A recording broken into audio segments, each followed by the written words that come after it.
Welcome to Turtle Talk. This is Morgan's story and the family's journey. I'm Craig, and I'm Michelle. Welcome.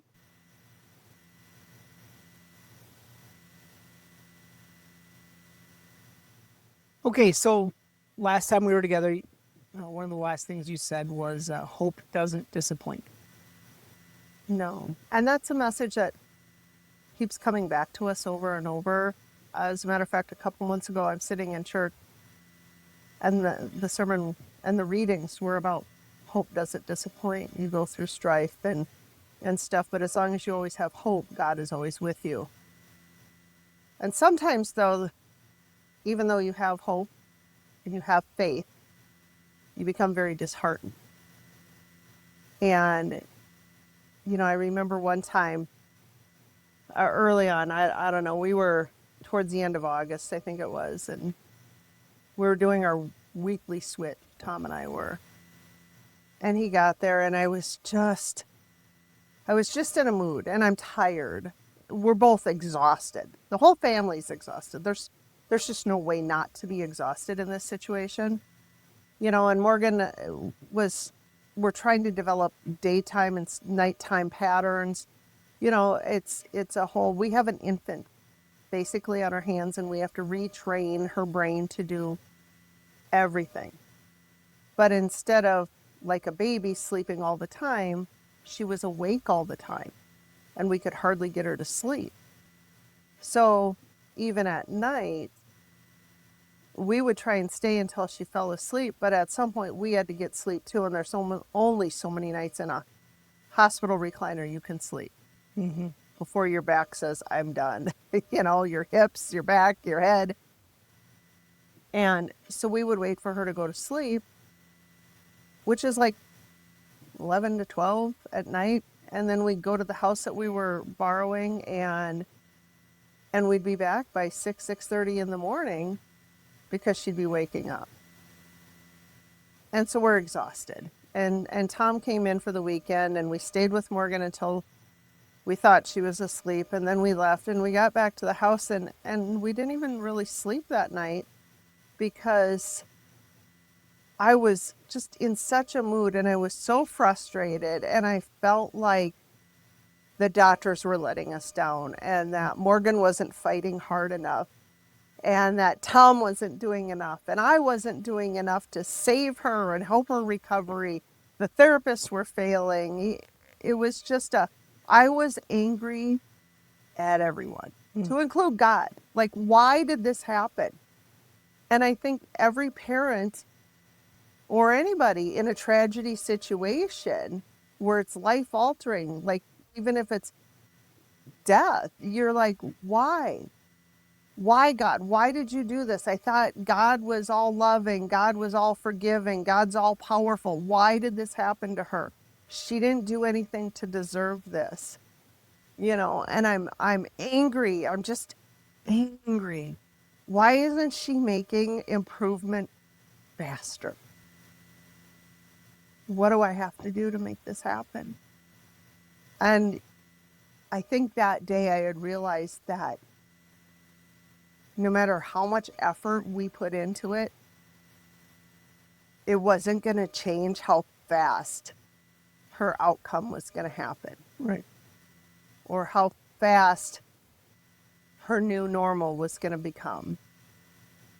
We so just wanted her to just wake up and say, hey, Mom, how's it going? And I prayed for that every day. I still pray for that.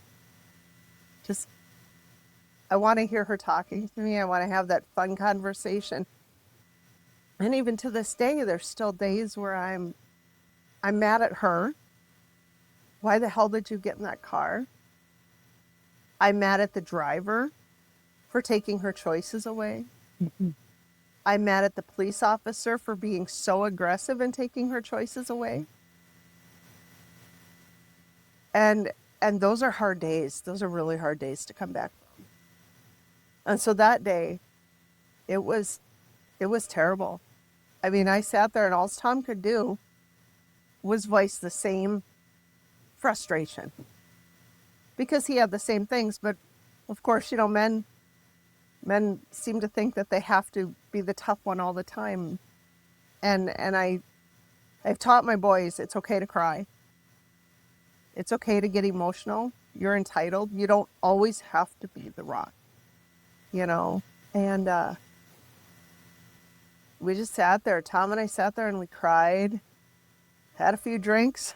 I mean, what do? You numb the pain. On that night, we numbed the pain a little. We talked. We cried. We longed for things that will never be.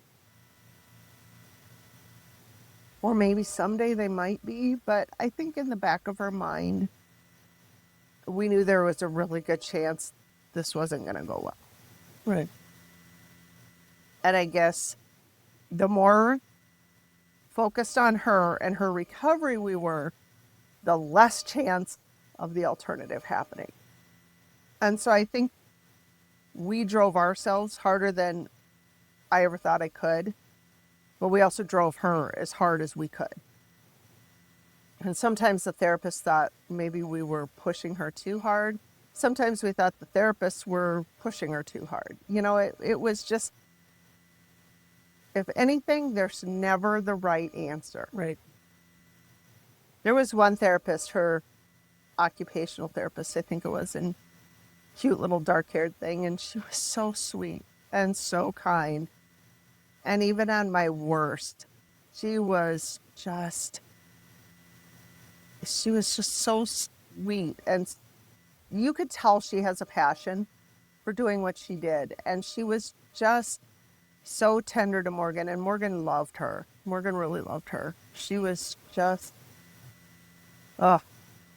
I'm grateful for those people and those encounters at the rehab center, because it made the really tough days go a lot better. You know, and so there was nobody there that actually saw the whole big picture. Do you know what I mean? Except Sure. Tom and I, because we're the ones living it. Right. So on this end, we have issues with the administrator and the head of nursing. And then over here, we have issues with the lawyers and the legal stuff. And then here we have issues with the insurance. And then back here, we still have issues at home. Like, your home life doesn't quit, doesn't disappear, doesn't stop. And so, like, this group may only see the little glimpse that they're dealing with us on, and this group may only see the little glimpse that they're dealing with us on.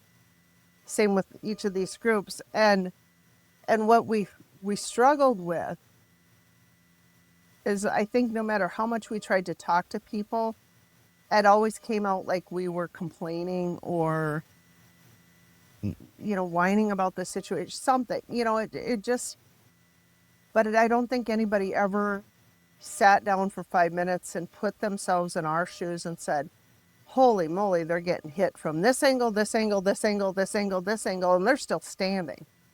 So maybe if I try a little compassion in my department, it might help in this department and this department and this department. You know what I mean? For sure. And so, you know we have some followers that are in the caregiving practice or that are home caregivers, medical providers. I just, my encouragement is just sometimes stop and put yourself in their shoes for 5 minutes, because you don't always know, and you hear this over and over, you don't always know what somebody's going through. Right. So don't be so quick to judge. And I really felt like we were judged a lot. So, you know, we finally got to a few therapists and a few therapy aides that were phenomenal. Okay. Oh my gosh, they were amazing. One of her speech therapists worked pretty diligently at, you know, trying different things, different foods. Like, Morgan, you have a choice between, you know, grape juice and ice chips. You know, can you turn your eyes and look? You know, I tell you what, you sit there and you're like, turn your eyes, turn your eyes, turn your eyes, please turn your eyes, please. you know, and I wrote an awful lot during this time about all the progress Morgan was making. And then someone came to visit and they said, well, it doesn't look like Morgan made any progress. And I'm like, wait a minute. And so then I kind of had to address that in my writing, was that progress for us, if she can make a choice with her eyes going left or right, that is huge. Right. That is huge. That's like picking the final field goal at the football game. She can move her eyes. Or, Morgan, can you lift a finger? Because you got to remember, she came from like nothing. Right. No response, no nothing. And so everything she has to do, her brain has to figure out. And there was so much damage in her to her brain that, you know, a lot of neurons were destroyed. There's some dead areas in her brain. What's amazing is neurons can regenerate and reroute and make new paths. And they do that through therapy, Right. aggressive therapy, and pushing her and, you know, encouraging the brain to try and figure these things out. And it takes time. And none of these things happen overnight. Like the brain injury people that we met that had like almost a full recovery in the first 5 years, they're kind of the exception. Either that or their brain injury wasn't as severe as maybe they had thought. And I'm not discounting anybody's brain injury because, you know, the one thing we've learned is there are no two brain injuries alike. Right. And there's no way to compare them. And this is, you know, like a community we don't want to be in, but we're here. And however, though, seeing other brain injury survivors doing things while Morgan was sitting there just still moving her eyes or trying to grunt on command, that gave us hope, right? Like, Yeah. this guy had a brain injury. So in your mind, as the parent, we're like, lump brain injuries together. Right. Even though we know we're not supposed to, you still do. Oh, like, yeah. look, we met 6 brain injury people, and all five of them are like back to normal, or as normal can be, right? Walking, talking, doing things. Yeah. You know, so it always gave us hope.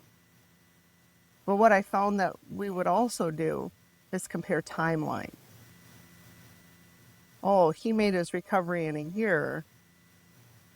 Come on, Morgan, you got a long ways to go to match him in that first year. You know, so that made it difficult.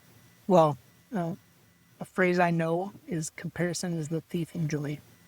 It was. Yeah. It is. It still is to this day. Oh, yeah. To this day,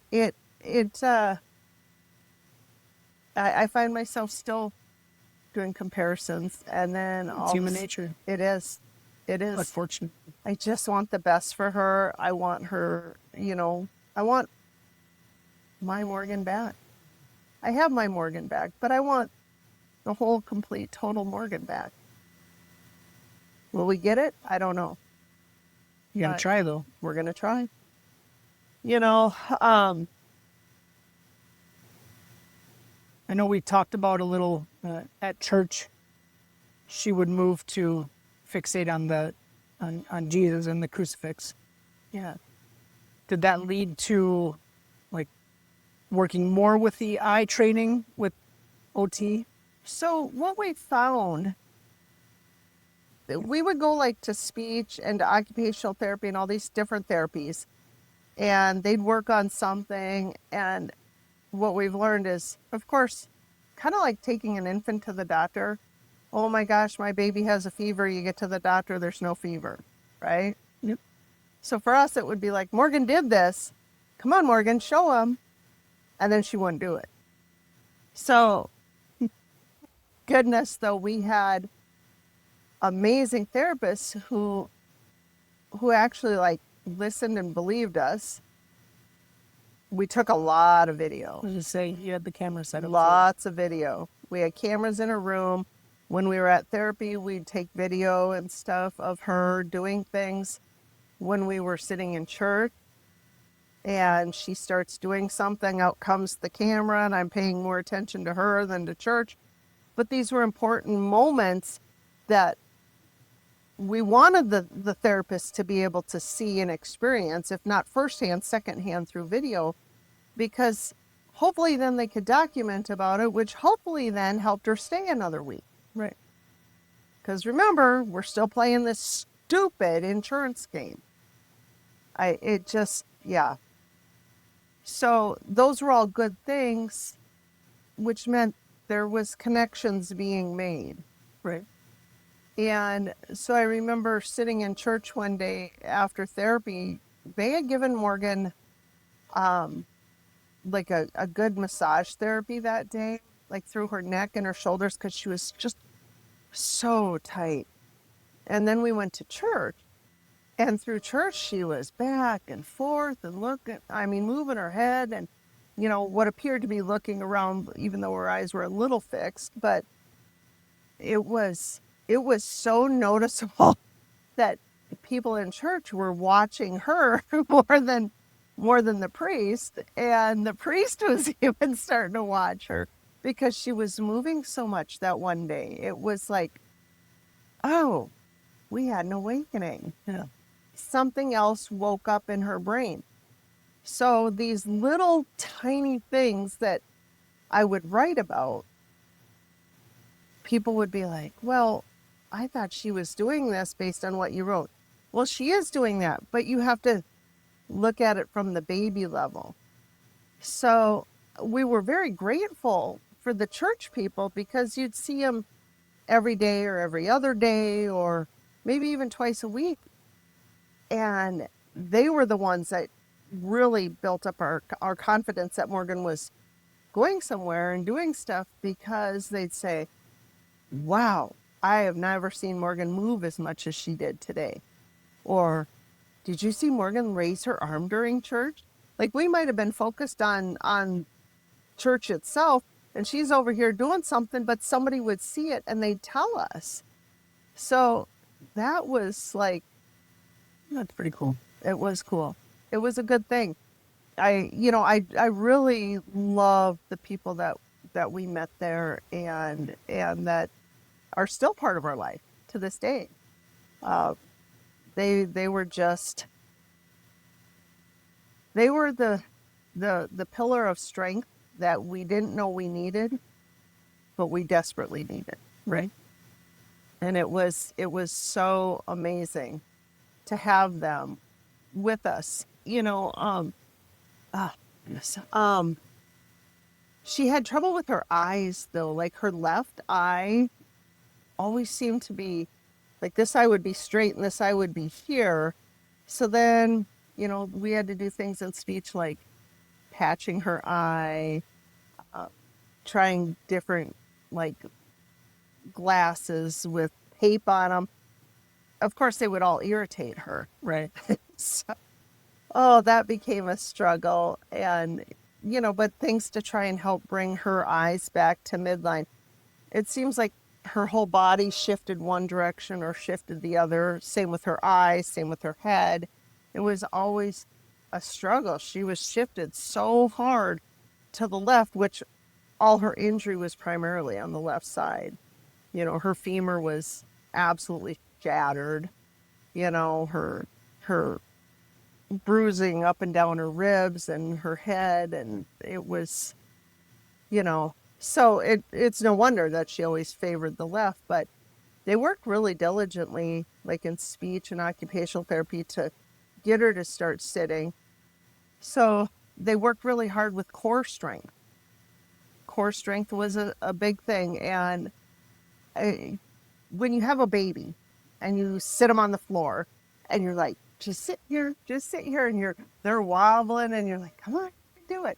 Well, that's what we had to do with Morgan, was get her on the edge of the therapy table and come on, Morgan, now try and kick in your balance, make these muscles work, you know. So then we'd stretch her to one side, stretch her to the other. And it would, like, it was monumental when she could sit and hold herself for 3 seconds. Right. 3 seconds. It's just a blip. Baby steps. It's a blip on the radar, but it was huge. You know, or if she could rest on her arm while sitting there and hold herself for 5 seconds. So all these little things kept adding up. But in our world, back to the night I have a meltdown with Tom, those baby steps just didn't feel like they were going to amount to.